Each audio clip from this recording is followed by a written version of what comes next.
সুসংবাদ দেন, আমি তওবা কবুল করে নিলাম, আর ওই নারীকে আমি আল্লাহ পবিত্র করে দিলাম। সুবহানাল্লাহ।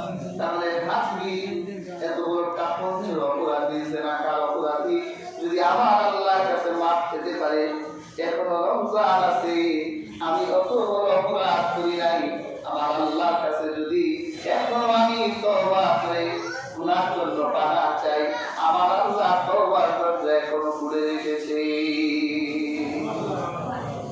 কি বলেন, খোলা না? এই জন্য এখনো সময় আছে, আমাদের তওবা বেশি বেশি করতে হবে। আল্লাহ, এই রমজানটা যখন কাছে লাগাতে পারলাম না, তাহলে আমি তওবা করছি, আমাকে মাফ করে আমি এখন থেকে আপনার হাবিবের দেখানো পথ অনুযায়ী চলব। কি বলেন, তওবা করতে রাজি আছি তো ইনশাআল্লাহ? সবাই তওবা করব বেশি। তাহলে হাজরিন, এই পবিত্র মাস রমজান আমাদের তাকওয়া শিক্ষা দিয়ে গেল, আমাদের জীবনের গুনাহগুলো মাফ করে গেল। এই রমজান আমাদের আর কি শিখালো? সহানুভূতি, সহযোগিতা। এই রমজানে আমরা যত বেশি দান সাদাকা করি, অন্য সময় এত করা হয়? হাজরিন, আমাদের ভিতরে যেই বিপদতা স্বভাব আছে, আমরা রমজানে স্বভাবটা ছেড়ে দিই সবাই, ঠিক না বলেন? আমরা একটু উদার হয়ে যাই সবাই, একজন আরেকজনের জন্য আমরা একটু সহযোগিতা করি, একটু সেমাই কিনে দেই, একটু চিনি কিনে দিই, তেল কিনে দিই, আলু কিনে দিই। অন্য সময় কিন্তু আমরা আমাদের বিপদতায় কিছু লাগাই রাখি, রমজানে একটু কিছু তুলি। আল্লাহ পাক বলেন, আল্লাহ আমাদেরকে এই মেসেজ দিলেন, তোমরা রমজান মাসে যেভাবে মানুষের জন্য উদার হয়ে যাও, বাকি 11টি মাস ধরে এভাবে উদার থাকো। এই জন্য রমজান আমাদের শিক্ষা দেয়, তোমরা উদার হও। কারণ হাজিরিন, মনে রাখবেন, আপনি যেই দান এই পৃথিবীতে করে যাচ্ছে, এই দান করলে পৃথিবীতে এটা নিঃশেষ হবে না, দুনিয়ার সব নিঃশেষ হয়ে যাবে। আপনি যা উপার্জন করে যান সব নিঃশেষ হয়ে যাবে। যদি আপনি 10 তলা বাড়ি করে যান, এটাও একদিন নিঃশেষ হয়ে যাবে, কিন্তু আপনার দান কোনোদিন নিঃশেষ হবে না। কিয়ামতের দিন দুনিয়ায় যা দান করে গেছেন, গিয়ে দেখবেন আল্লাহ পাক কিয়ামতের দিন আপনার দানকে আল্লাহ নিজে লালন পালন করবে। একটা ছাগল লালন পালন করলে বছর শেষে 2টা পাওয়া যায়, একটা গরু লালন পালন করলে বছর শেষে 1টা পাওয়া যায়। আমার আল্লাহ আপনার দানকে লালন পালন করার জন্য ফেরেশতা রেখে দেয়। ও ফেরেশতা, আমার বান্দা 100 টাকা দান করেছিল, তাই 100 টাকা লালন পালন করতে থাকো। ফেরেশতা লালন পালন করতে করতে পাহাড়ের মতো করে রাখবে। কিয়ামতের দিন উঠে দেখবেন আল্লাহ আপনার জন্য রেখে দিয়েছে, আল্লাহ আমি এত দান করি নাই। আল্লাহ বলে, তুই 100 দান করেছিলি, আমি আল্লাহ এই দানকে লালন পালন করে পাহাড়ের মতো করে দিলাম। সুবহানাল্লাহ। আল্লাহ দেখে আর দান করা, সাদাকা করা, এটা আল্লাহর কাছে কত ভালো একটা আমল।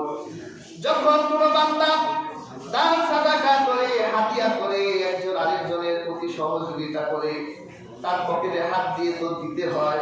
আল্লাহ বলে, সে যখন পকেটে হাত দিয়ে সে যখন দান করে, নিচে যে হাতটা থাকে, আল্লাহ বলে ওই হাতের উপর আমি আল্লাহ আমার কুদরতের হাতটা রেখে দেই। কোন হাতে আপনি আগে দিচ্ছেন চিন্তা করেন। আপনি ভিক্ষুকের হাতে, দরিদ্রের হাতে, অসহায় মানুষের হাতে দেওয়ার আগে আপনি আল্লাহর হাতে দিচ্ছেন, একটু চিন্তা করে দেখেন। তাহলে আল্লাহর হাতে আপনি কি দিচ্ছেন একবার একটু চিন্তা করেন। সিরা টাকা, অনেক সিরা টাকা, এটা চলবে না তো, এটা মসজিদে দিয়ে দিই। একবার খেয়াল করছে যে ওই বক্সের উপরে আমার আল্লাহ কুদরতের হাত থাকে, তবে নিয়ম ভালো থাকে। আমি তো বলি, রসিকতা করে বলি, এটা তো আবার করবেন না যে আল্লাহ যেটা নেয় আপনার ওই টাকাটা একদিন আগে চয়েস করে আতর মেখে সুগন্ধি বানায় রাখা দরকার। আমার আল্লাহর কাছে যেটা দিব এটা হবে সবচেয়ে ভালো টাকা। আমি একজন দরিদ্রের হাতে যেটা দিব এটা হবে সবচেয়ে ভালো, কারণ এটা আমার আল্লাহ আখিরাতে লালন পালন করবে, পাহাড়ের মতো বানিয়ে আল্লাহ কিয়ামতের দিন আমার মিজানের পাল্লায় দিতে দিবেন। কাজেই হাজির, এই মাহে রমজান আমাদেরকে সহানুভূতি, সহযোগিতার শিক্ষা দিয়ে যাচ্ছে। যে তোমার কৃপণতার বন্ধন খুলে তুমি যেভাবে রমজানে উদার হয়েছো, একজন দরিদ্রের পাশে দাঁড়িয়েছো, একজন ক্ষুধার্তের পাশে দাঁড়িয়েছো, একজন ইফতারকারীর পাশে দাঁড়িয়েছো, তুমি যেভাবে দাঁড়িয়েছো, তুমি বাকি 11টি মাসও তাদের সামনে এভাবেই তুমি দাঁড়িয়ে থাকবে। কিয়ামতের দিন আল্লাহ তাআলা এর জাযা থাকবে। কাজেই হাজরিন, আমরা যেভাবে উদার, এভাবে আমাদের উদার থাকতে হবে। আমাদের এই সহানুভূতি, এই সহযোগিতা রমজান চলে গেলে ভুলে যাওয়া যাবে না, এটা জারি রাখতে হবে। এরপর হাজরিন, আপনার এই সহযোগিতা আরেকটি ইবাদতের অংশ এখনো রয়ে গেছে, যেটা সাদকাতুল ফিতর বলা হয়। আজকে সূর্যোদয়ের সাথে সাথে আগামীকাল ঈদের নামাজের আগে আগে আপনাকে সাদকাতুল ফিতর দিতে হবে। এটা দুইটা ধরন। যাদের জন্য যাকাত ফরজ, তাদের জন্য সাদকাতুল ফিতর ওয়াজিব, তারা না দিলে গুনাহগার। আর কোন মানুষের উপর যাকাত ফরজ হয়নি, তিনি কি সাদকাতুল ফিতর দিতে পারবেন? হ্যাঁ, তিনিও দিতে পারবেন সওয়াবের জন্য। তিনি যদি সাদকাতুল ফিতর দেন, আল্লাহ তাআলা তার রমজানের রোজার ভুল ত্রুটিগুলোকে মাফ করবেন। রমজানের প্রত্যেকটি রোজাকে আল্লাহ নিট অ্যান্ড ক্লিন, একেবারে পরিশুদ্ধ পবিত্র করে দিবেন। আমরা রোজা রেখে হয়তো অনেকে গালিগালাজ করেছি, অনেকে রাগ করেছি, অনেক গুনাহ হয়েছে আমাদের। আল্লাহ বলে, যদি কেউ সাদকাতুল ফিতর আদায় করে, আল্লাহ তার রোজাকে পবিত্র করে দেয়। কাজী হাজরিন, আমরা এটা ঈদের নামাজের আগে দেওয়ার চেষ্টা করব। ঈদের নামাজের আগে দিলে সাদকাতুল ফিতরের সওয়াব হবে, আপনি দায়িত্ব থেকে মুক্ত হবে। আর নামাজের পরে যদি দেন, সেটা বৈধ হবে, তখন এটা সাদকার সওয়াব হবে, দানের সওয়াব হবে।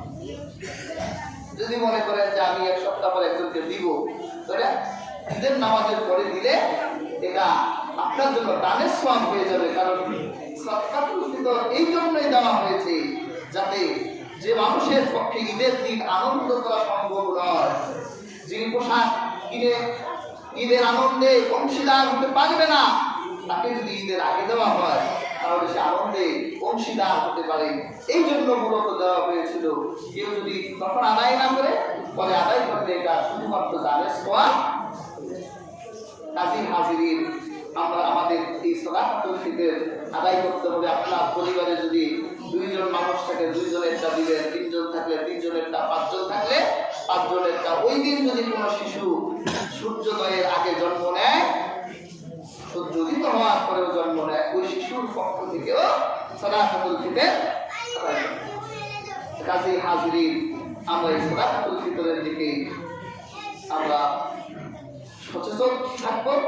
আর ঈদের জন্য কিছু সুন্নত আছে, ঈদের সুন্নত গুলো আমরা পালন করবো। রাসূল পাক সাল্লাল্লাহু আলাইহি সাল্লাম বলেছেন, আমাদের চাঁদ দেখতে বলেছেন। তো চাঁদ আকাশে মেঘ থাকুক আর না থাকুক, পশ্চিম আকাশে একটু সুন্নত হিসেবে তাকাবেন, যে আল্লাহ রাসূল তাকাতো, আমরা তাকালাম। আল্লাহ তাআলা চাঁদ দেখার সুন্নতের সওয়াব দেন। সুবহানাল্লাহ। আরেকজন কালকে একটু দেখলাম, একজন তো কি দেখেন, আমি বললাম দেখি আর না দেখি, আল্লাহ রাসূলের একটা সুন্নত আদায় করি। হাজিরিন, ঈদের দিন সকালে যদি শরীর সুস্থ থাকে, ভালো থাকে, তাহলে গোসল করবেন। ঈদের গোসল করা সুন্নত। এরপর আপনার সবচেয়ে ভালো পোশাকটা পরিধান করবেন, আতর মাখবেন, মিসওয়াক করবেন। রাসূলুল্লাহ সাল্লাল্লাহু আলাইহি ওয়াসাল্লাম ঈদগাহে আসার আগে বেজর সংখ্যা খেজুর খেতে, 1টা 3টা 5টা খেজুর খাওয়ার চেষ্টা করবেন। আমাদের দেশে আমরা একটু মিষ্টি সেমাই টেমাই খাই, একটু সেমাই টেমাই খেয়ে সুন্নত হিসেবে রাস্তার ডান দিক দিয়ে তাকবীর বলতে বলতে আসবেন, আল্লাহু আকবার, আল্লাহু আকবার, আল্লাহু আকবার, আল্লাহু আকবার, এগুলো বলবেন। অথবা বলবেন আল্লাহু আকবার, আল্লাহু আকবার, লা ইলাহা ইল্লাল্লাহ, আল্লাহু আকবার, আল্লাহু আকবার, লিল্লাহিল হামদ। এই তাকবীরগুলো বলতে বলতে আসবেন। ফেরেশতারা নূরের পাখা আপনাদের পায়ের নিচে বিছিয়ে রাখবে। ঈদের নামাজে হাজির হবেন, যেখানে জায়গা পাবেন ওখানেই বলবে, ধারের উপর দিয়ে আসবেন না, যেখানে জায়গা পাবে ওখানেই বসবেন, নামাজ আদায় করবে, মনোযোগের সাথে খুতবা শুনে দোয়া করে ঈদগাহ থেকে বের হওয়ার সাথে সাথে আপনি যেন আপনার মায়ের পেট থেকে কেমন জন্ম নিলেন। আমরা এইভাবে আমাদের সুন্নাহগুলো আদায় করব। আল্লাহ তাআলা আমাদেরকে তৌফিক দান করুন। যা সুন্নাত করেননি